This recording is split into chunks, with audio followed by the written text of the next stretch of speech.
नमस्कार, yes news महाराष्ट्रामध्ये आपल्या सर्वांचे स्वागत। वंचित बहुजन आघाडीचे प्रमुख ॲडव्होकेट प्रकाश आंबेडकर यांनी घेतली अनुष्का केवळे कुटुंबियांची भेट। अन्यायाविरुद्ध कठोर लढण्याची दिली ग्वाही। रबाळे नौशील नाका येथे घडलेल्या 10वीतील विद्यार्थिनी अनुष्का शहाजी केवळे हिच्या आत्महत्येच्या प्रकरणाने परिसरात खळबळ व्यक्त होत आहे। सुशीला देवी देशमुख विद्यालय सेक्टर 4 एरोली येथील शिक्षिकेकडून झालेल्या अपमानास्पद वागणुकीमुळे अनुष्काने गळफास घेऊन आपले जीवन संपवले असल्याचा आरोप करण्यात आला आहे। ही दुर्दैवी घटना दिनांक 4 ऑक्टोबर रोजी घडली।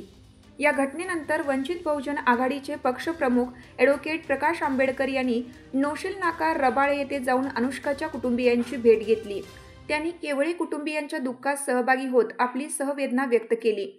प्रकाश आंबेडकर यांनी या प्रसंगी सांगितलं की या प्रकरणातील आरोपींवर कठोरातील कठोर कारवाई व्हावी यासाठी वंचित बहुजन आघाडी ठामपणे लढा देईल।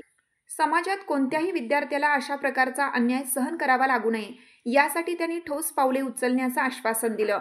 या भेटीदरम्यान स्थानिक कार्यकर्ते आणि नागरिक मोठ्या संख्येने उपस्थित होते। यस न्यूज महाराष्ट्रासाठी रवी पी ढवळे सर, कार्यकारी संपादक।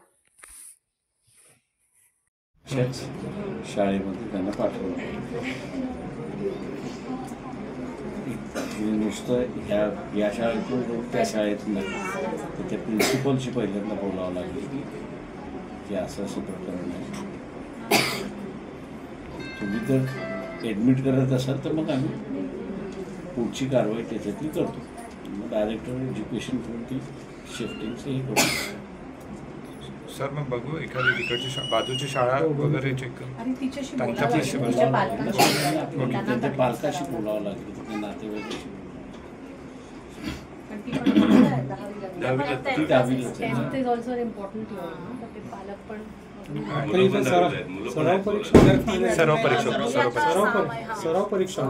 हाक तुमची साथ आमची।